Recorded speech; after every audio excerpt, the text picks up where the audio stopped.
Microsoft looked at some of the most important security developers on planet Earth, which potentially left millions of users exposed. And when they finally got caught, it took a tweet from Tim Sweeney and a public shitstorm before anyone at Microsoft even bothered picking up the phone. And here's the thing, this isn't just about Microsoft being useless. This connects directly to age verification, Online Safety Act, and a much bigger pattern where governments and corporations are slowly removing your ability to choose. I hope you're ready for this, because by the end, you're either going to be furious or terrified, or maybe even both. All right, you lot. So let me lay it out for you, because barely anyone outside tech circles is talking about what just happened, and it's genuinely one of the most dangerous cock-ups in recent memory. I talked about Microsoft's Windows hardware program and what it means for legacy hardware. I talked about how switching to Linux can help resolve the issue, though not in all cases, so you could continue to use what's already working perfectly. However, there's also a software issue that I didn't get to cover in that video. See, if you're a developer and you need to sign drivers, which is basically a digital stamp that tells Windows this software is safe, let it run, you need an account on Windows hardware program. Without it, your software can't talk to Windows at kernel level, which is the deepest, most critical layer of an operating system. No signature, no updates, no patches. No.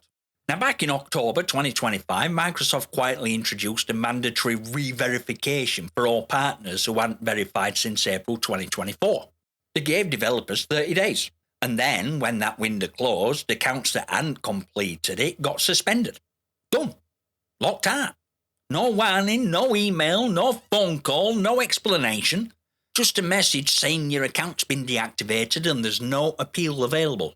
And who got caught in this little bureaucratic masterclass? Only WireGuard, VeraCrypt, and Windscribe. If you don't know what those are, let me help you out. WireGuard is a VPN protocol, but it's not just any VPN protocol. It's backbone of basically every major VPN service on planet. Mulvad, ProtonVPN, NordVPN, Surfshark, Tailscale. All of them either directly or indirectly run on WireGuard. Jason Donenford, bloke who created it, said flat out that if a critical vulnerability had been discovered during this lockout, he couldn't have patched it. Windows users would have been completely exposed. And this isn't fear-mongering. That's just a statement of fact. VeraCrypt is even scarier.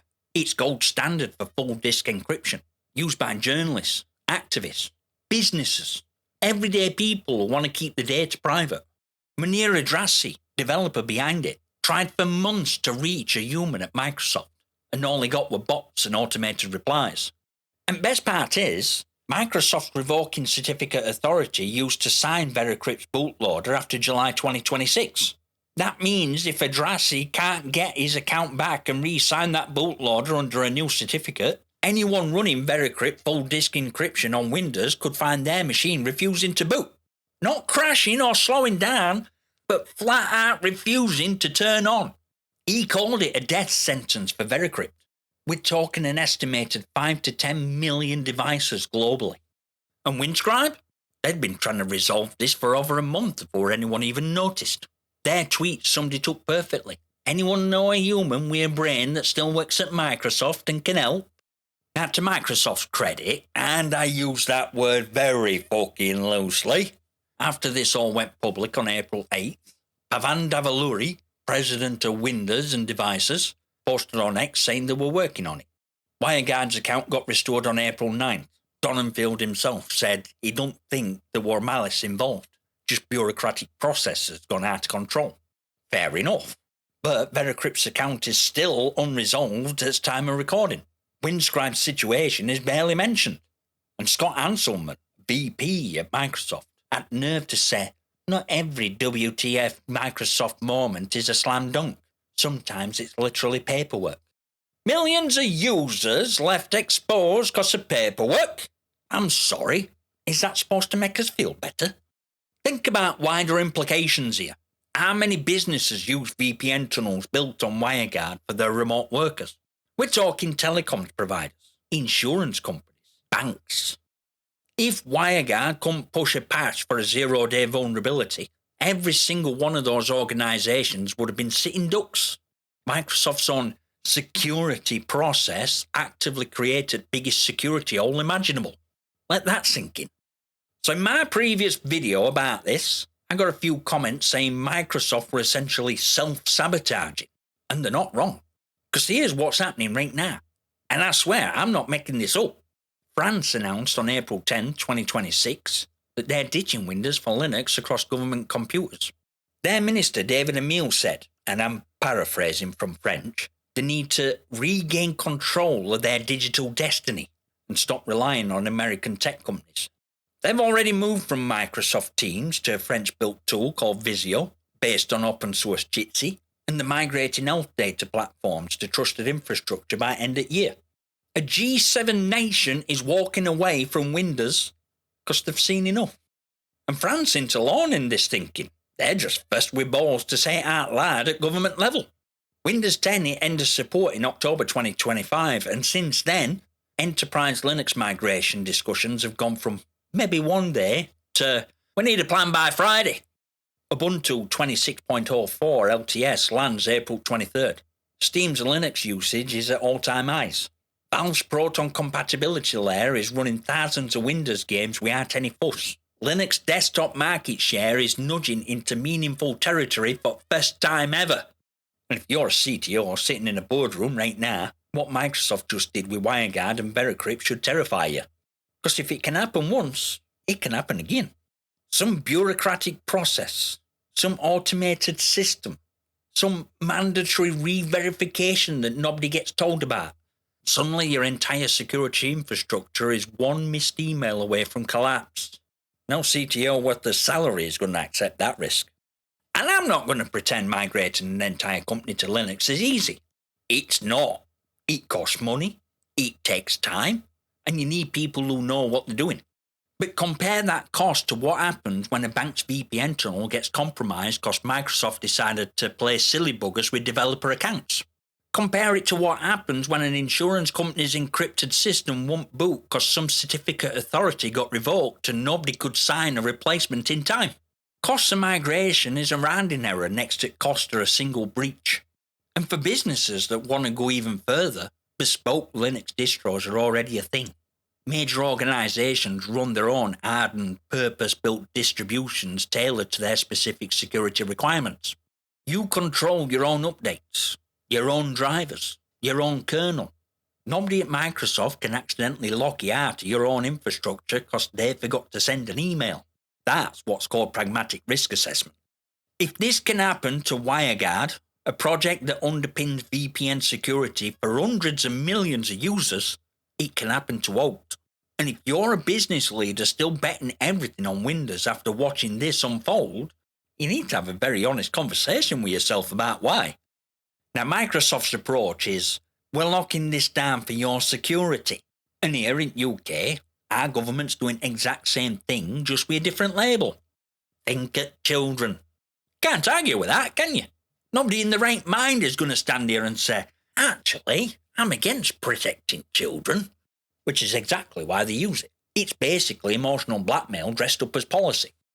Online Safety Act got royal assent back in October 2023. Ofcom's Protection of Children codes kicked in July 25th, 2025. And within hours, VPN downloads in UK jumped by 1,400%. Over 420,000 people signed a petition to repeal it, forcing an actual parliamentary debate. Apple just rolled out age verification for UK users in March this year.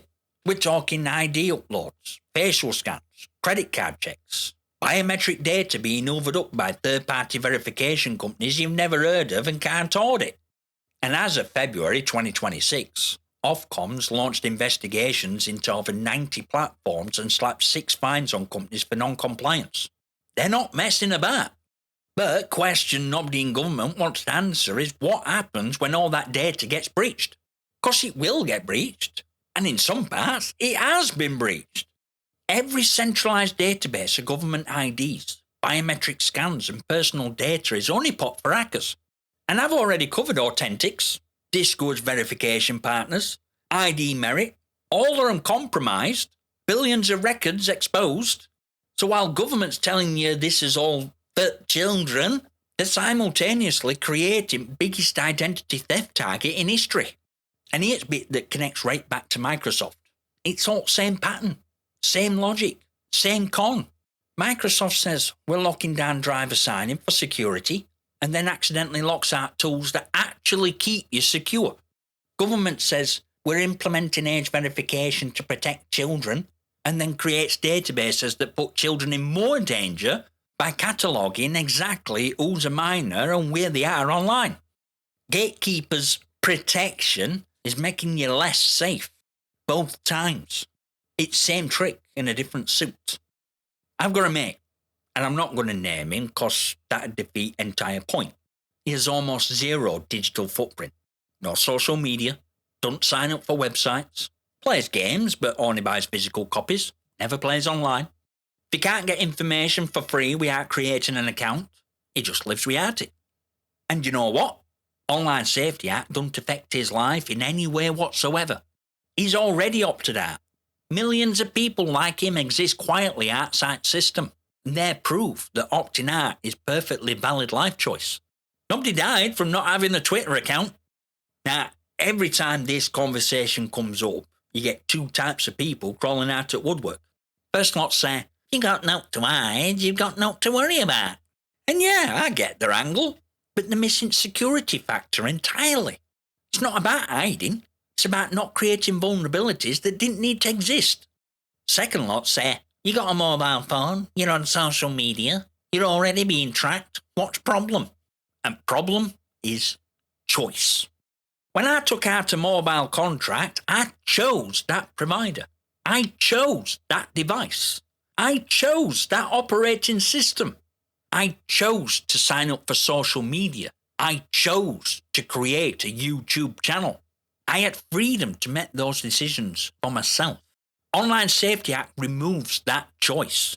It tells you what you have to hand over just to access legal content that you're legally allowed to see. Your choices are being dictated by people you've never met, mandated by a government that technically works for you. Because we are people who voted them in. They won't be standing where they are. And same goes for corporations. We aren't customers, they're not. You're listening, Ubisoft. If it weren't for gamers who know what they want, you won't be where you are today. We made you. And right now, we're breaking you. Share price down 95% from 2021 highs. 6 games cancelled in January, including that Prince of Persia remake everyone wanted. Studio closures in Halifax and Stockholm. Expected operating loss of €1 billion. Market cap below $1 billion for the first time since 2012. You were worth $11 billion in 2018. Now you can't even break one. That's what happens when you stop listening to people who pay your wages. But it's not just Ubisoft. Look at games industry graveyard from the last 18 months. Concord launched in August 2024, peaked at 697 players on Steam, shut down 14 days later. Studio permanently closed. Potentially $400 million pissed up wall. Highguard launched January 26th this year. Hit 97,000 players on day one. Lost 90% within a week. 10-cent pulled funding. Mass layoffs. Servers offline March 12th. 45 days. Done. And Cube Savers launched March 17th. Peaked at 5,000 players. Mostly negative reviews. Shutting down May 8th. That's 3 major titles dead in under 2 months. And it's not just games. Star Trek Starfleet Academy premiered January 15th. Never once charted on Nielsen's top 10 streaming list. And on March 23rd, Paramount confirmed the release in Season 2, but only because it's already filmed. And that's it. Done.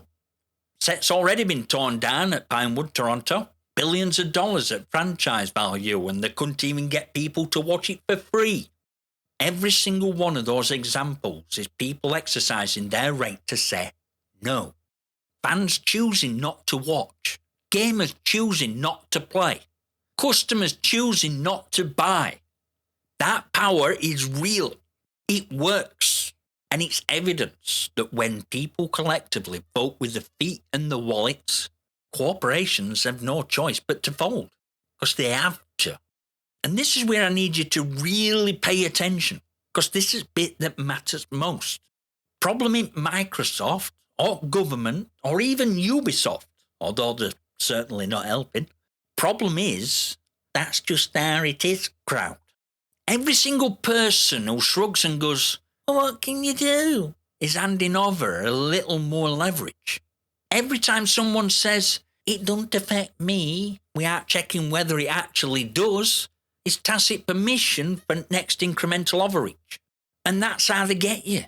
Not all at once, never all at once, but bit by bit, slowly, quietly, until one day you wake up and realise you can't go out without scanning your face, uploading your passport, or asking permission from a company that might decide to lock you out on a whim because some automated process didn't send an email it was supposed to send. Microsoft is building a locked-in ecosystem and calling it security. Our government is building surveillance infrastructure and calling it safety. Ubisoft forgot who built them, and patterns identical everywhere you look. Institutions deciding they know better than you what's safe for you, while simultaneously making you less safe in process. Microsoft's security process broke actual security. Government's child safety system creates bigger risk for children. And corporations that stop listening to their customers are hemorrhaging money so fast their accountants need therapy. But there's hope, and I mean this genuinely. Every example I've just listed proves that leverage still exists. Fans killed Starfleet Academy by not watching. Gamers killed Concord, Highguard, Cube Savers by not playing. Ubisoft's share price is in freefall because customers stopped buying their half-assed products. Developers publicly shamed Microsoft into restoring WireGuard's account within 24 hours or it going viral. And France walking away from Windows entirely. That leverage is real, it's powerful, and it's yours too. But it only works if you actually use it. Not occasionally, or when it's convenient, but deliberately and consistently before it gets legislated away.